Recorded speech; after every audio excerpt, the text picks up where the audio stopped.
Devyani fame अभिनेत्री शिवानी सुर्वे आणि अभिनेता अजिंक्य ननावरे हे दोघे नुकतेच लग्नबंधनात अडकले आहेत। त्यांचा शाही विवाह सोहळा ठाण्यात पार पडला। सप्तपदी घेत दोघांनी आयुष्यभर एकमेकांना साथ देण्याच्या आणाभाका घेतल्या। पण या दोघांचं जमलं कुठे हे तुम्हाला ठाऊक आहे का? अजिंक्य आणि शिवानी पहिल्यांदा भेटले ते एका सेटवर।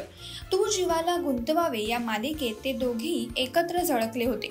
सुरुवातीला मालिकेच्या सेटवर एकत्र काम करताना ते दोघे चांगले मित्र बनले। हळूहळू मैत्रीचं रूपांतर प्रेमात झालं। आश्चर्याची गोष्ट म्हणजे ते दोघे तब्बल एकमेकांना 9 वर्ष डेट करत होते। तुम्हाला अजिंक्य आणि शिवानीची जोडी कशी वाटते आम्हाला नक्की कमेंट करून कळवा। व्हिडिओ आवडल्यास माय महानगर मानिनीला जरूर सबस्क्राइब करा।